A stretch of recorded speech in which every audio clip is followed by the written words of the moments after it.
voy a hablar, la conferencia en realidad tiene dos partes. Una parte de lo que les voy a mostrar y a comentar, por supuesto, son imágenes artísticas, paisajes del agua, paisajes naturales del agua, no intervenidos, creados, recreados, conservados, dirigidos por el hombre, sino aquellos bastante raros cuadros de finales, último tercio del 19, principios del 20, que suelen pasar inadvertidos en la tradición artística, histórica, artístico canaria, porque muestran algo que no suele ser tan interesante como la costa, el mar, las cumbres.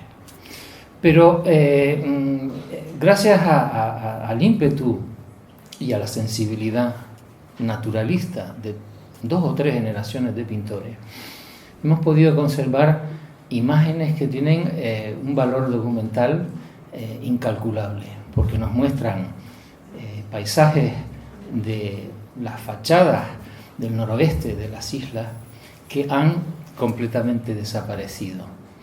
Se consignan a la melancolía de la poesía o de la prosa. Hay algún que otro proyecto para recuperarlos, como ya mencionaré en relación a la ciudad de La Laguna, pero pertenecen al pasado. Y por tanto no hay jóvenes que pueden ir a ver, por ejemplo, esta imagen de la verdadera laguna de la ciudad de La Laguna, ¿no? Lo que quedaba en el siglo XIX. Mi conferencia es Aguas Interiores, Conciencia y Realidad, que me pareció mejor que Aguas Olvidadas. El océano Atlántico, sus tormentas, sus calmas, su bajamar, su pleamar, sus playas y caletas, invade la imagen pictórica de Canarias desde hace 175 años y no tengan duda, continuará determinando nuestra apertura.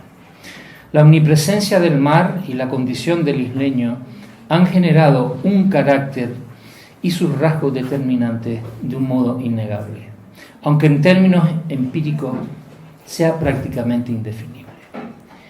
En el continente añoramos el mar, nuestros recuerdos los alonan los días de playa y en lo más profundo, donde ya resulta casi imposible concretar iconos, sabemos que vivir en 7 u 8 rocas atlánticas nos ha impuesto límites que a su vez han generado otros límites. Una limitación que nos hace más introspectivos, quién sabe si más soñadores. Dicho esto, las aguas interiores de la isla también se hallan firmemente impresas en esos registros mentales semiconscientes, aunque quizás empiecen ya a desvanecerse para las generaciones más jóvenes, debido a toda una serie de fenómenos. Las sequías prolongadas, el cambio climático, la transformación de las economías insulares hace medio siglo y el agua marina desalinizada.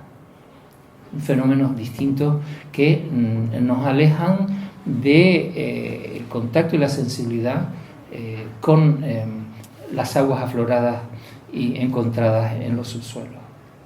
La decadencia del paisaje neorrural y la progresiva rururbanización de los territorios canarios han destruido la estética de los entornos de las aguas interiores, de sus flujos y de sus sistemas canalizados, de su recolección y de su embalsamiento.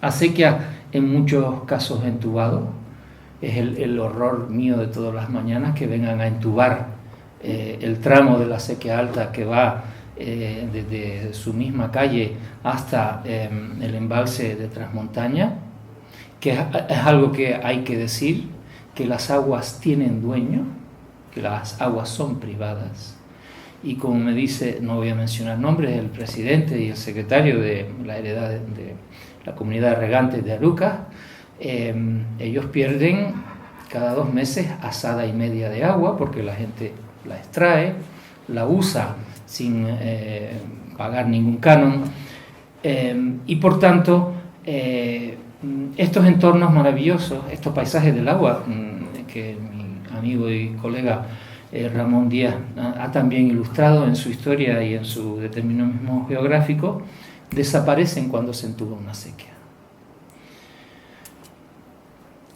acequias en muchos casos entubados, torneras y canales descuidados, cuando no en ruinas, estanques vacíos y lechos de barranco que apenas corren durante contados días. La melancolía de la ruina, el deterioro crónico del entramado, otrora sano y pujante del agua en Gran Canaria o en Tenerife, no atrae ni la vista ni el interés, salvo en aquellos tramos y en aquellos sitios que aún se conservan. Cada isla es un mundo, como bien sabemos, al igual que cada hombre es una isla, como aseveró el poeta isabelino inglés John Donne. La situación de las aguas interiores en La Palma, La Gomera y el Hierro resulta más positiva, sin duda, pero esta conferencia o reflexión sobre el agua interior y su conciencia se concentra en el pasado y el presente de su estado en Gran Canaria y en parte en Tenerife. En primer lugar, rastrearemos la presencia del agua pluvial en ciertas cuencas naturales, en esos humedales naturales que se formaban regularmente durante los otoños e inviernos y que han dejado huella en la imagen pictórica y gráfica de Gran Canaria. Huelga decir que la ciudad de San Cristóbal de la Laguna no podría haber sido mejor elegido el santo patrón de la villa, el mismo, por cierto, que ahora, gracias a una restauración, podemos admirar en una de las capillas laterales de la Catedral de Las Palmas, vadeando una corriente de agua con el Niño Jesús a hombros. La laguna fue y sigue siendo el principal y mejor documentado de los humedales de las islas. Las referencias históricas a la abundancia, extensión y niveles de las aguas embalsadas en la cuenca del valle de la ciudad de los Adelantados son múltiples. Aguere fue el nombre prehispánico dado al lago o gran humedal y que además se consideraba un lugar sagrado. Una versión pequeña de las tablas de Daimiel. Su drenaje comenzó poco después de fundarse la ciudad y persistió imparable hasta el siglo XX. De la auténtica laguna, mejor dicho, de sus restos, solo quedan las imágenes que la llamada Escuela de la Laguna, Escuela Pictórica de la Laguna, un grupo de pintores realistas llevaría a sus lienzos, y que son, hay que especificarlo, charcas y arroyuelos esporádicos que se seguían formando en el último tercio del siglo XIX. El icono que cristaliza esta sensibilidad naturalista por la maestría técnica que refrenda su grado de verosimilitud es el paisaje de la laguna de Valentín Sans, esta obra que tenemos delante. Pintor afamado allende el Atlántico, que sería uno de los fundadores de la Academia de Bellas Artes de Cuba. Podemos observar que la charca formada bien podría corresponder a uno de esos canales de drenaje y desagüe que se practicaban regularmente para secar el humedal, si no se trata del embalsamiento natural y curso de aguas pluviales. Fechado en 1893 y uno de los tesoros paisajísticos del Museo Municipal de Bellas Artes en Tenerife, sus dimensiones son generosas, midiendo casi 2 metros de largo por 1,40 de alto. Esta escala resulta importante, pues indica hasta qué punto deseó el pintor reproducir la estampa real que simbolizaba y simbolizará siempre la armonía de la naturaleza durante los periodos otoñales e invernales en el noroeste de Tenerife. Bueno, seguimos. Esto no es Suiza, es de nuevo la laguna y Tenerife. Sin equipararse a la excelencia pictórica del maestro Sans, existen otras visiones de la laguna viva, pintadas por distintos integrantes de esa escuela. Por ejemplo, en este caso, el pintor Filiberto Lallier-Auxel. Algo anterior al cuadro de Valentín Sans, en la década de 1880, en esta imagen aparecen sendas vacas junto a una charca hacia el extremo noroeste del humedal. Lo importante de esta escena, en que lo realista y lo pintoresco se solapan, se cifra en la presencia benéfica y abundante del agua, que se ha concentrado permitiendo al ganado abrevar de manera natural. Algo ya dificilísimo de ver y suceder en nuestras islas.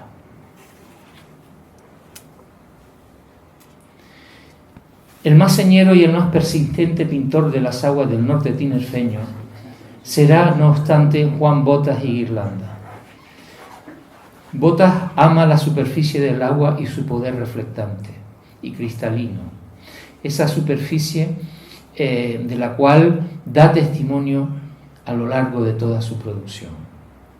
Esta casi monomanía pictórica rebasa los límites de Canarias, pues durante sus viajes por Italia y Francia, el joven artista tinerfeño buscará siempre estanques, charcas y ríos, además de paisajes pluviales. Las charcas de los altos del Valle de Aguere las reencontrará en Capri, en la ciudad romana de Paestum, y traerá sus imágenes fijadas de vuelta a Tenerife. Veremos que Juan Botas recoge el testigo de Valentín Sanz y de la Escuela de la Laguna, inicialmente elaborando una imagen naturalista, realista, continuadora para evolucionar hacia la visión simbolista y postimpresionista. No solo capturará las aguas de charcas, charcones y pequeñas lagunas, sino de lechos de barrancos. En muchos paisajes, la perspectiva natural se construye a partir de un primer plano acuoso. Advertimos en esta obra temprana, vamos a volver, a esta, también llamada de 1903, Paisaje de la Laguna, o sea, esto ya es casi, bueno, nos queda todavía, pero es más de un siglo, ¿no? Es algo que ya no se ve de manera natural en la laguna, porque ha sido toda eficazmente secada. Sin embargo, los agricultores, al perforar más de 1 metro, encuentran agua. Y esa función sigue existiendo, ¿no? La función de control térmico de la laguna sigue existiendo. Mermada, pero sigue existiendo. En muchos paisajes la perspectiva natural, el primer plano, ¿no? Los cuadros tienen un primer plano, un segundo plano y el tercero que es el trasfondo. Siempre es así, para cualquier cuadro, en cualquier sitio, de cualquier momento de la historia. Él lo construye a partir de un plano donde hay agua, un plano acuoso, ¿no? Es como un manifiesto de su sensibilidad. Advertimos en esta obra temprana de 1903 características muy similares, tanto en la factura técnica como en la sensibilidad naturalista, a las que iconizó Sanz en su homónimo lienzo de 1893, o sea, exactamente 10 años antes del cuadro que nos concierne. Apreciamos ya cierta soltura en la pincelada y un detallismo fidedigno, aunque tendiendo a dibujarse en el segundo plano. Radicalmente distinta en cuanto a ejecución, esquema de color e intención, es la imagen de este charco, pintado un año después, en 1904. El pintor se aleja del paisajismo realista estandarizado para transmitir sensaciones de contrastes naturales en una visión que describe ritmos y contrapuntos geológicos, usando para pintar las rocas trazas y raspados que se aproximan a la abstracción. Lo importante no es cómo se representa la naturaleza en el arte, sino qué se representa, ¿no? Porque el vínculo existe, ¿no? Los pintores salen con su caballete a pintar, ¿no? Y es la gran cultura, la gran herencia del impresionismo, ¿no? Vas a pintar el momento. Esto está pintado al aire libre, no son bocetos ni fotografías después reproducidas, sino que están tomadas al natural. Eso incrementa su otro valor, que es el documental. El agua de este charco alto actúa como espejo que resalta la naturaleza volcánica de la isla, una lámina de serenidad en medio de aristas y formas de agudos perfiles, valiosísimas por su agreste soledad y las riberas sin ninguna construcción. Sin sus riberas sin construcciones, son las vistas que él pintó de los barrancos del Drago y de Gracia. Este en concreto es el barranco de Gracia. Una dimensión documental cultural que nos ayuda a imaginar los lechos entonces aún inalterados de nuestros barrancos y barranqueras. De ese mismo año que Charco, esta perspectiva del barranco de Gracia nos muestra el lecho aún inundado de un tramo del barranco mientras el anterior ya ha perdido su agua.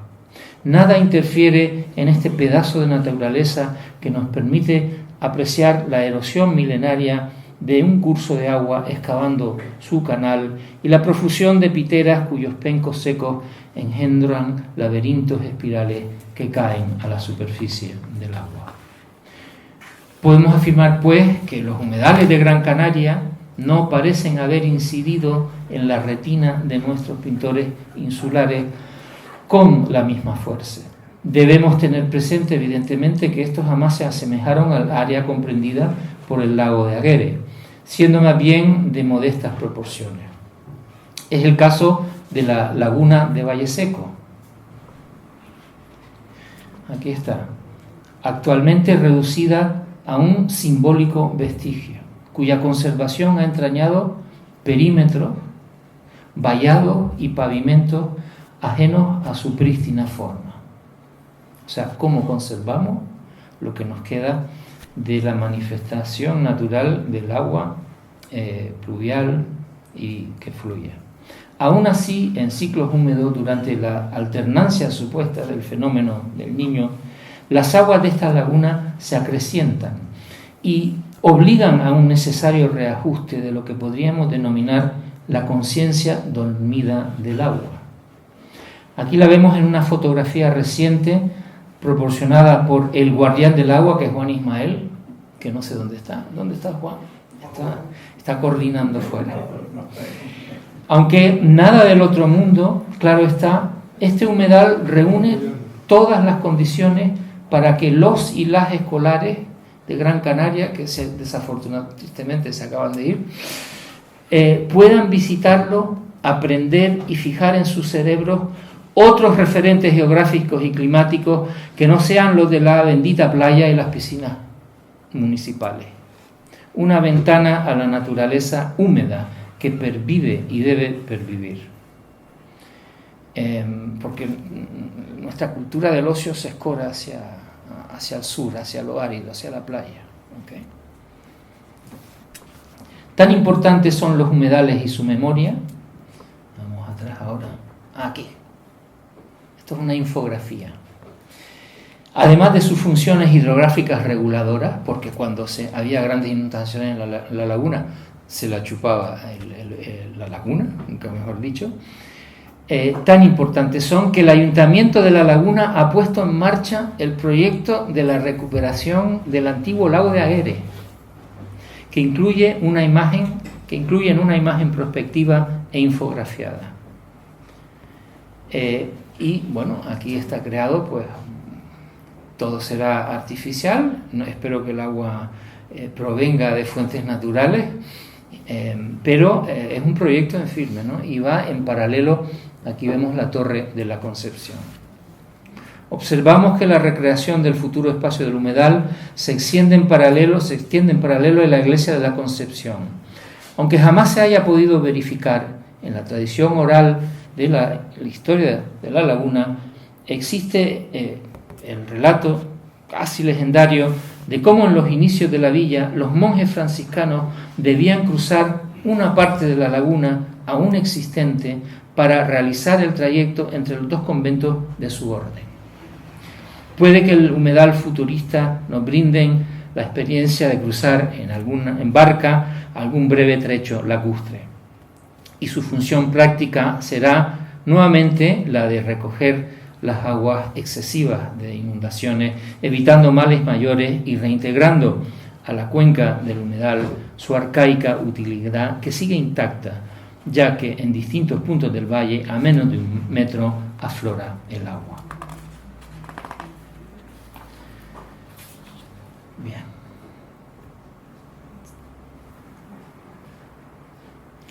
Aunque su obra no haya gozado de la difusión regional que se merece, el paisajismo de Antonio González Suárez nos lleva una y otra vez a las esencias del otoño y el invierno en Tenerife y su isla natal, La Palma.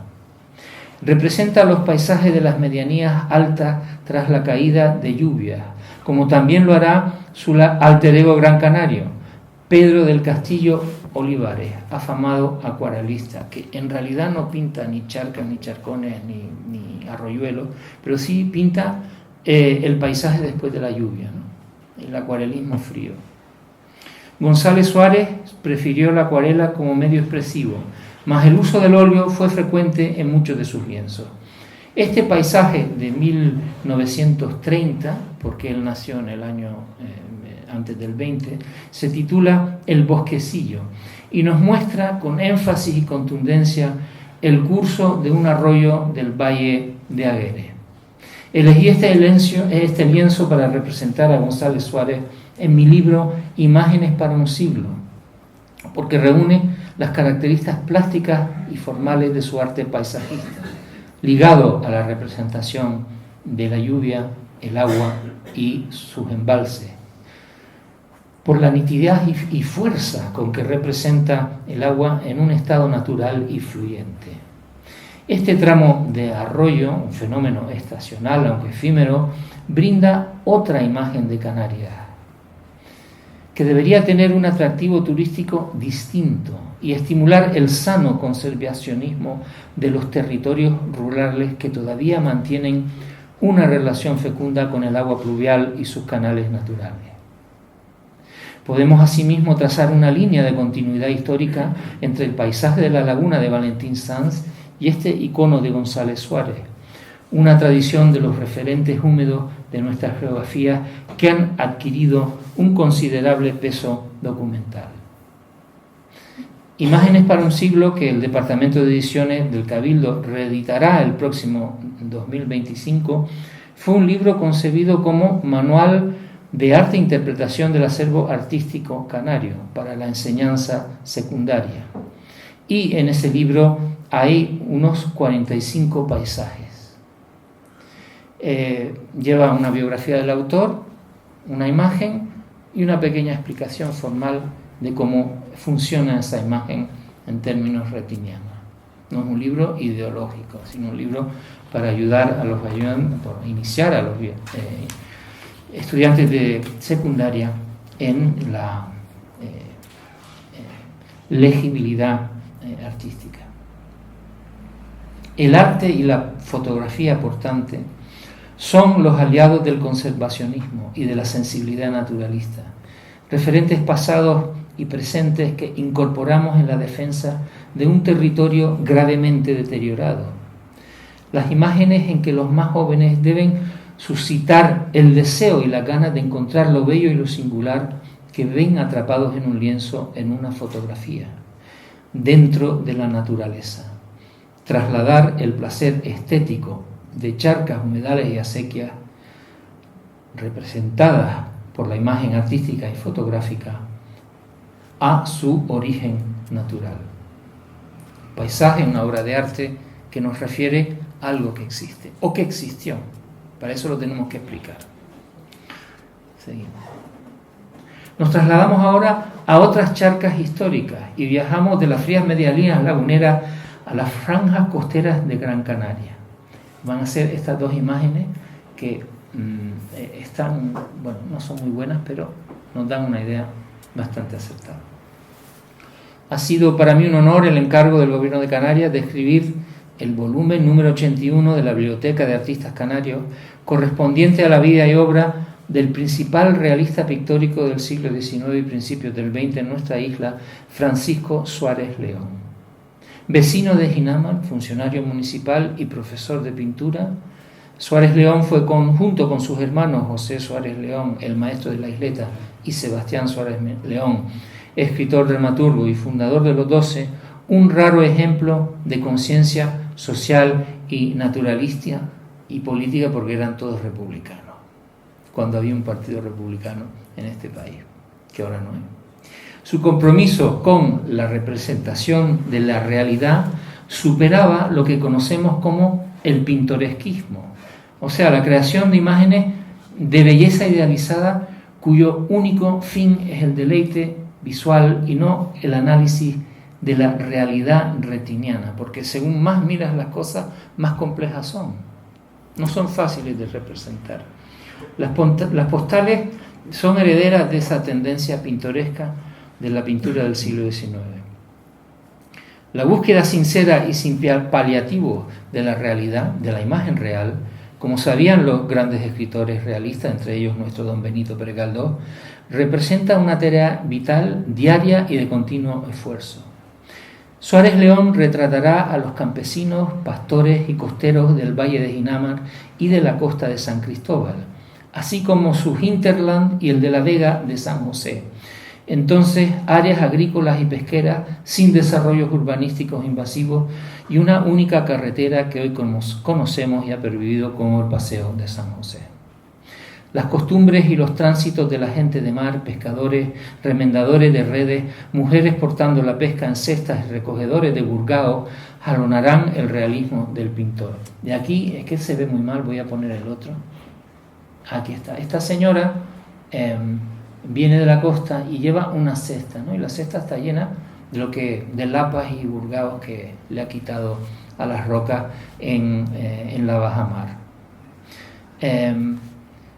Su ojo atento a las variaciones orográficas de la llanura costera de la fachada sur de las Palmas de Gran Canaria nos ha legado toda una serie de medios y pequeños formatos que congelan una realidad geográfica absolutamente desaparecida, de la cual no quedan ni vestigios fotográficos.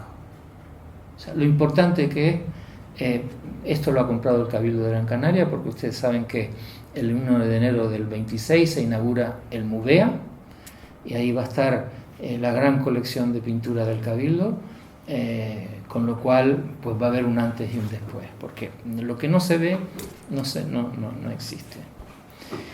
Él realizó varias versiones de este paisaje, de estas charcas, que yo creo que son aguas salobres afloradas y aguas de lluvia, posiblemente, ¿no? A lo largo de la década de 1900. Bien.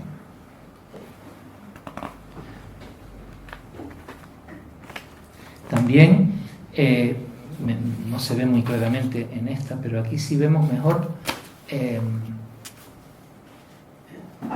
la flora del lugar. Matorrales, hierbas marinas, todo un paisaje verde costero que ya no existe. Oye, perdona, la anterior que era de Suárez González, parecía que de González Suárez, parecía que había pita, ¿puede ser? Sí, hay pita. Mira, aquellos son pitas. Estos son piteras. Sí. Son pitas. Y esto es un caña variable. Estos son cañas. ¿Okay? Bien. Y aquí, bueno, esto es un calco de lo que está pintado al natural. Se iba a pintar a San José, a pintar la costa y a pintar la llanura costera. Y es una representación totalmente real. Yo no sé si algún amigo botánico le pondrá la lupa algún día, es difícil, pero sería muy interesante ver exactamente qué especies son las que aparecen aquí. Bien. De campesina en una charca, vemos como una mujer solitaria se halla al borde de una extensión de agua, una marisma, entonces aún visible en la franja del litoral de la Vega de San José. Junco, al sur del cementerio de Vega, pegado, cerca. El cementerio de las Palmas. Sí, el cementerio está entre el cementerio, es la parte baja de la Vega no cultivada, ¿no? ¿Sabes por qué lo digo? Porque allí estaban las tenerías, y entre las tenerías y el cementerio yo llegué a conocer pozos de agua y sondeos. Porque mi abuelo tenía una casita ahí. ¿Y no le hiciste fotos, Fernando? Te faltó hacerle fotos. En esa época no alcanzaba yo. Sí, bueno, esto es Federico Nacher, fotógrafo, también que fotografió la Vega de San José. Tiene fotos, pero es que, no sé, la familia no las tiene sin clasificar. Bien. Junco, hierbas y lo que podrían ser tarajales se esparcen por el primer y segundo plano. Y al fondo unas velas hinchadas por el viento subrayan la actividad marina.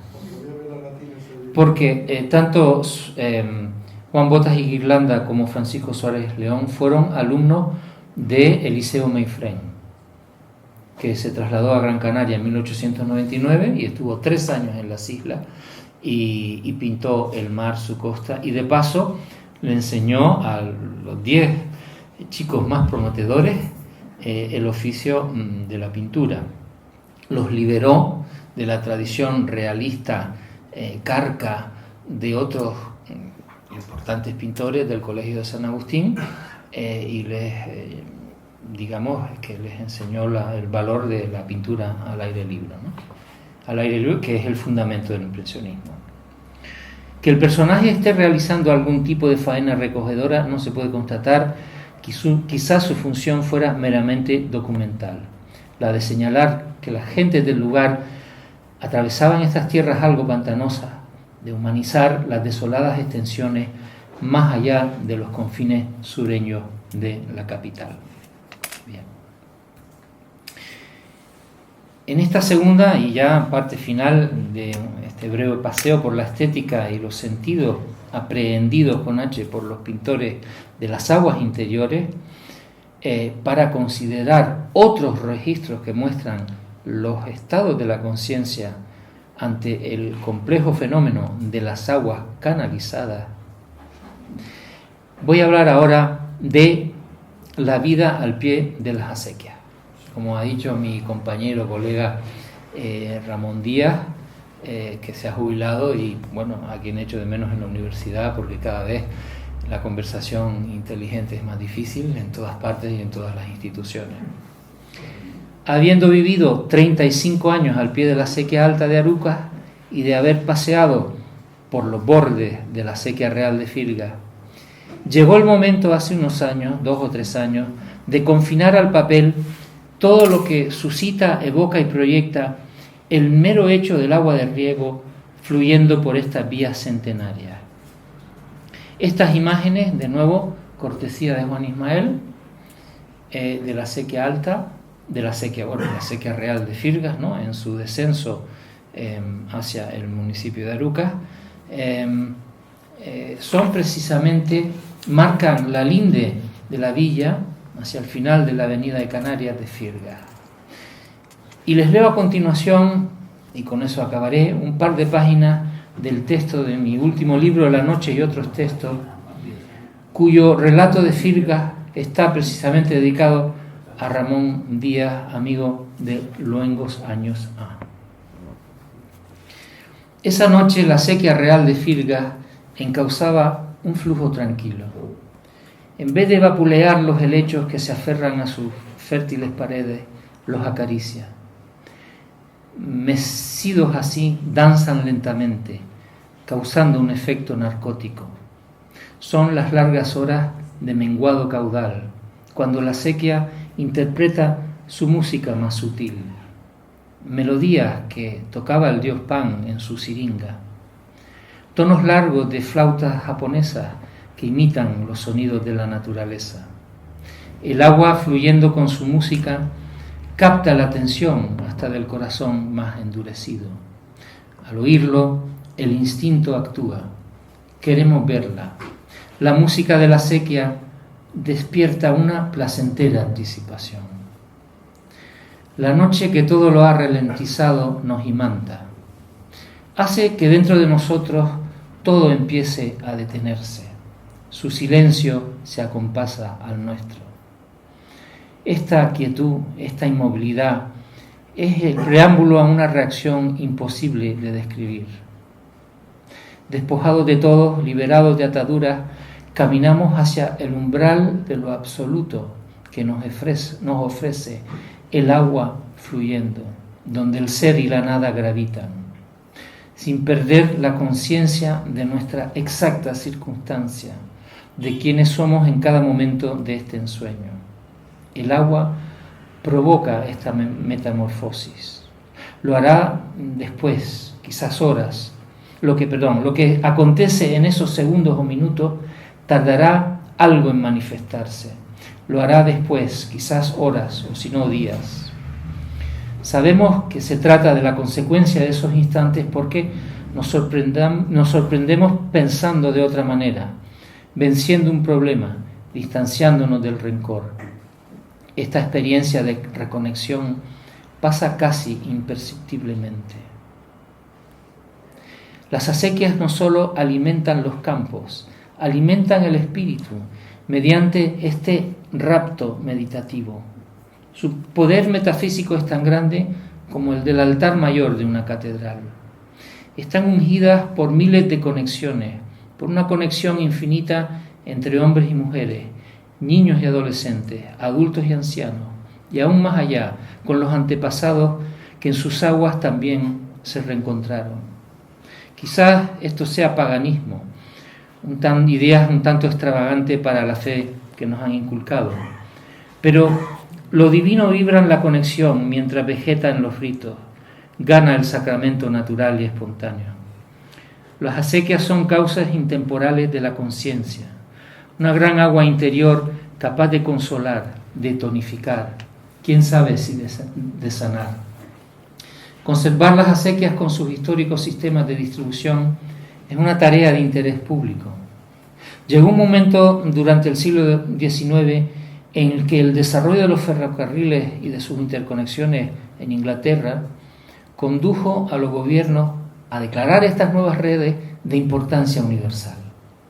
Y el asunto político prioritario, habiendo surgido, como lo habían hecho, del desarrollo tecnológico y la inversión privada. Se debería evitar que las acequias, tal y como ha sucedido en tantos municipios, se entuben. Han sido decisiones discutidas y votadas por una comunidad de aguatenientes. Aún así, las instituciones municipales y medioambientales tendrían que establecer convenios destinados a impedir estas iniciativas extremas. Los cauces abiertos de agua generan vida animal y orgánica. Crecen especies que solo existen en los entornos de sus canalizaciones. En conjunto, suman una extraordinaria visión vegetal de plantas únicas que alientan el ánimo. Las acequias alborozan a senderistas, deleitan a turistas, a ese viajero que busca algo más que el paquete estándar de sol, playa y todo incluido. Estimulan a los niños y desatan su imaginación. No es un delito que jueguen con el agua, que hagan carreras de barcos, que busquen ranas en las torneras, que soplen pompas de jabón. Que vuelvan a hacer todo esto como lo hicieron generaciones pasadas de niños. Las aguas que aún discurren por el campo alumbran los recuerdos preciosos de aquellos que conocieron la actividad plena de las acequias, cuando se vivía bajo ciclos circadianos y esas aguas de riego cumplían funciones vitales. El agua que se podía sacar a baldes para uso doméstico, que anunciaba los días y las horas de riego y por tanto las fases de los cultivos, la agenda virtual del campo, que servía de atajo y enlazaba caminos. Las acequias son museos al aire libre que nos acercan directamente al pasado. No requieren la total atención del objeto muerto en la vitrina para cobrar vida. Y no se trata simplemente de un fenómeno local. Cualquier visitante recordará un canal que una vez regó las tierras de su país y sonreirá ante el hecho de que en una periferia remota de Europa algo semejante siga existiendo. Valorará este insospechado atavismo que le ha hecho sentir y pensar. La acequia como valor perenne del inconsciente colectivo y la acequia como espejo de la conciencia. Muchas gracias y buenas noches.